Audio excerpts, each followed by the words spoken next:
Welcome back to another episode of Only a Bag, a travel podcast. I am your host, Nathaniel Mellor, and today I want to talk about solo traveling. And when I say solo traveling, I do mean that like instead of traveling with your family or traveling with a partner, just so the term is clear. The first thing I want to talk about are the pros and cons, and it's something I am sure you've seen on, if you are looking into traveling, especially either by yourself or with a travel partner. I'm sure you've seen it on blogs or YouTube videos or other podcasts where they do list out this really nice long list of pros and cons. But I thought I'd go in there as well and also mention some. And these are personal experience. I have talked to other travelers, but I'm going to try to keep these as mostly pertaining to my own personal experiences. That way it doesn't seem like I'm trying to impart some sort of grand world theory on you. So the first one, you've probably heard this the most often, is that you'll meet more people if you travel alone. And I do find this to be true personally. It's for a variety of reasons. The first reason is I tend to be more alone or more lonely when I'm by myself. So I sort of naturally want to go and look for other people to communicate with and to talk to and to share my experiences with. And I think the sharing the experiences part is probably one of the more important parts. Mainly because I have found that when you travel and when you go back home, the people who understand you the best, as far as your experiences and what you felt and what you saw and what you just experienced, the people who understand that the best are the people who have traveled themselves. People who have not traveled or have not traveled very much don't tend to understand how you felt as much as somebody who did travel. So I find it to be quite cathartic to find other travelers on the road and just to sort of compare stories. Where have you been? What'd you like? What'd you see? What'd you do? That kind of thing. Because I think it really works out as far as helping relieve some of my own stress. But the other thing, like I said, being alone is not just looking to share experiences, but just somebody to share an experience with. Not ones I've already had, but ones to come. Sort of going to get a beer together or a falafel together or something like that. It's sort of like I want it to do it with somebody. Another way that you might meet more people is that when you're traveling with a family or a partner, you kind of become this sort of impenetrable group, right? And I'm sure as you feel, you don't want to walk up to two people. You'd prefer to walk up to one. So if you need directions, or if you were to invite somebody to a drink, or if you're simply going to ask somebody the time, or whatever it might be, something completely simple and innocuous, you would go up to the single person usually and ask them, not the person in a group. And it's kind of the same way with traveling, unless there's a reason. If you're both sitting at the same cafe or bar and they hear you speaking English, you hear them speaking English, maybe you'll be like, excuse me, you guys, are you English? You're Australian, you're American. But otherwise, I've not seen it as much as when I'm with my partner, who I'm happen to be married to. If we're out together, then it's less likely that someone will approach us and make conversation with us, and that will make friends. And on that note, I've actually noticed that when you're traveling solo, because you're not speaking usually, depending where you are, you're not speaking your native tongue as much, then it's a little bit easier for you to learn a foreign language, or foreign to you. Because it's like if you're not constantly talking English all the time, then you're going to pick up French or Italian or Spanish or Cantonese a little bit easier because you're not being reinforced with English.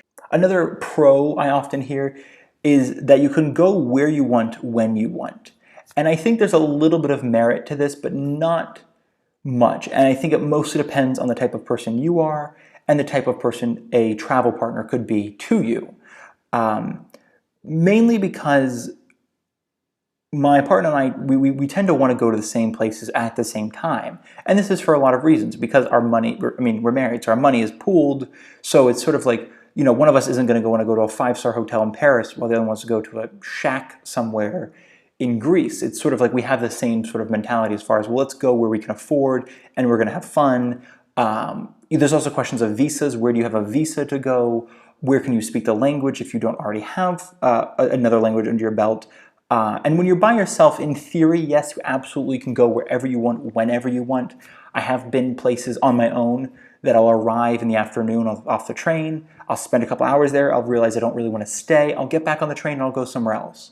It's a little bit harder when you're with your partner because you might not be feeling it. You might not be feeling that place. For lack of a better word, you might not like the vibe. You're not vibing the place very well. but your partner might be. They might be saying, no, this is really, I like this place. We should definitely stay. So then you're sort of at a crossroads. Do you stay with your partner or do you go? And that's why sometimes it's easier to meet a partner on the road, because it means that you can just say, hey, awesome, you stay. I'm going to leave. I don't like this place as much. So I got somewhere else to go. Another pro for most people is that you save money. Traveling with a partner can be more expensive. I don't find that to be true personally. I find it to be a little bit more expensive when you're traveling on your own.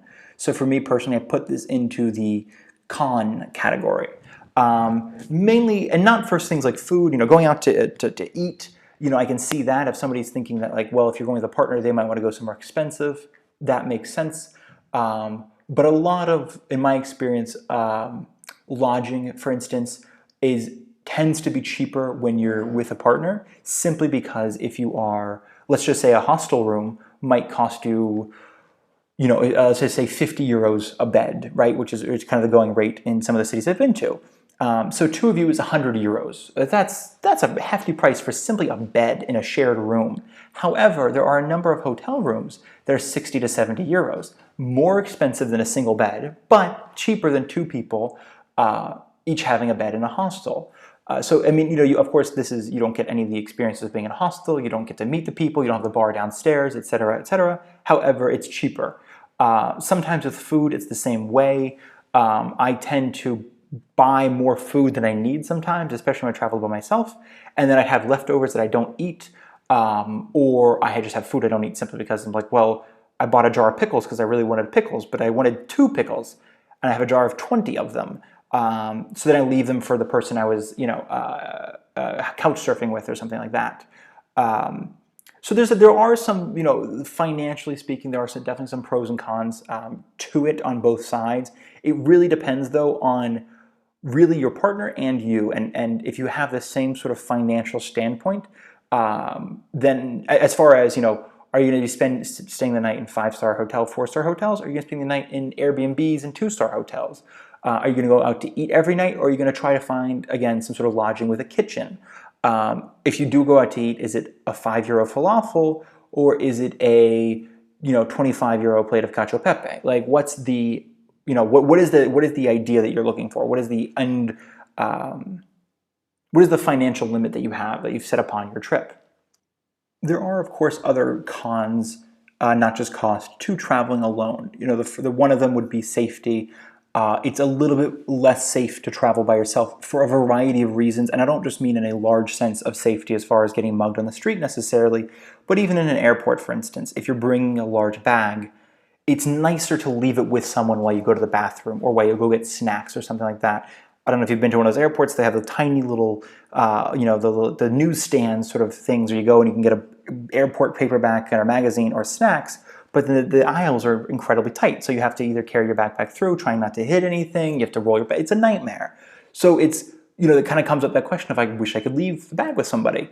But it's not just, I think, safe in that. It's safe in, I've been to a number of cities in which I find travelers who have their backpack on. And it seems like they have it on all the time. If they're at a restaurant, it's next to them. And I'm not talking like a tiny little backpack. I think especially in Europe, I've noticed more people have bags or even backpacks than in America, because I think in America more people have cars. So if you need something, you just leave it in your car and you go out to your car and get it. If you don't have a car or you live in a place with great public transportation, it makes more sense to keep everything in your back or in a purse or in a shoulder bag or something like that.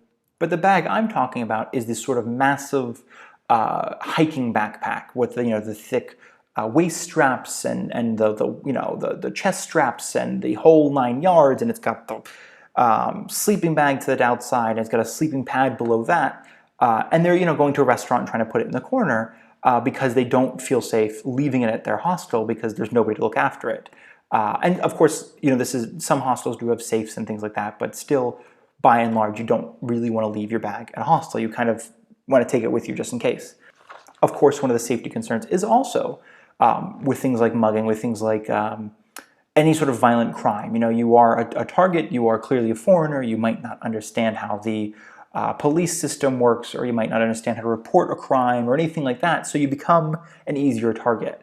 And normally, in my experience as a backpacker, I'd have a little bit too much cash on hand because my credit card had a pretty steep ATM rate. If I wanted to use an ATM that was out of their, whatever, their affiliate of ATMs, I actually switched to Charles Schwab for that reason, because they have no ATM fees and they reimburse you up to $50 a month. It's so much better. But before, it was a $6 every time I wanted to use an ATM. So I'd get a few $100s in cash or a few €100 or whatever it would be.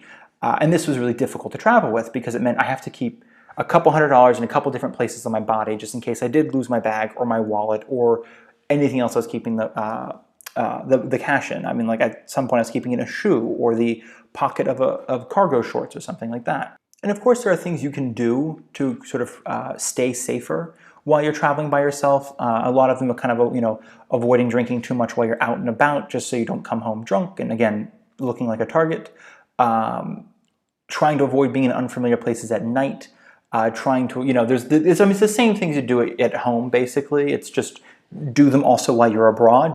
One of the pros or cons, depending on how you look at it, is the sort of personal growth, time for reflection aspect to traveling by yourself. Now that I've gone over just some very brief pros and cons, we've talked about safety, cost, talked about going where you want to go, we've talked about meeting people, and these are, again, very broad, very general. They're not, everybody has their own experience. Some people make friends easier than others. Some people are fine sleeping on park benches by themselves, which I should say, definitely check with the city before you do something like that. Before I went traveling for my first time ever, right after high school, I talked to so many people about traveling by myself who had been through Europe, and I was going to Europe myself, and I'd ask them things about sleeping. Oh, you could absolutely travel through Europe on €5 a day, and when I was doing it, we slept on park benches or on the beach, or we slept here, or we slept on rooftops of open buildings.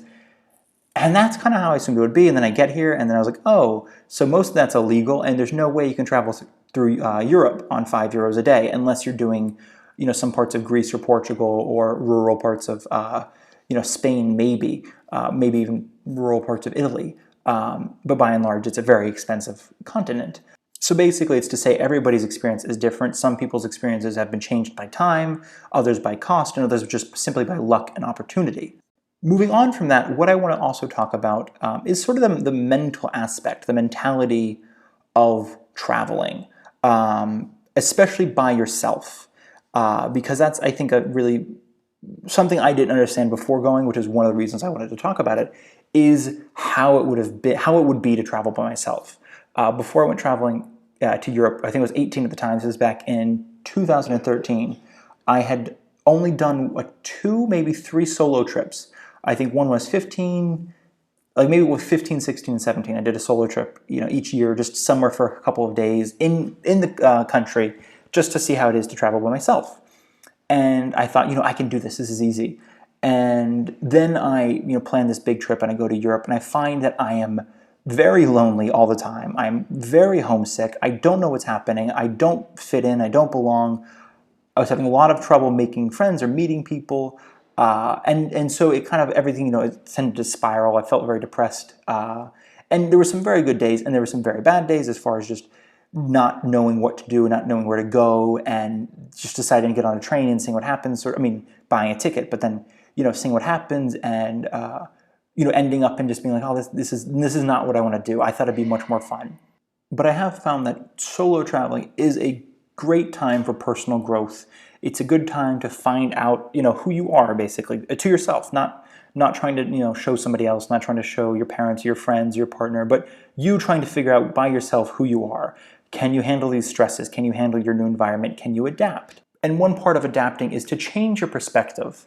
It's something that my partner and I do often. It's trying to change our perspective on a specific situation, and not to necessarily trick ourselves or to make it better or to lie to ourselves, but to try and reapproach a situation with a different mindset, basically. And I once talked about this with the friend, because I read this Malcolm Gladwell book, and it talked about this infamous competition. Basically, it took place at a Ivy League college, and it was the professor split the class up into groups of a few people each. He gave them all $5, and he said, now go and turn that $5 into the most money you can between now and a month from now, or something like that. And it was the class, the group in the classroom that won disregarded the $5 entirely.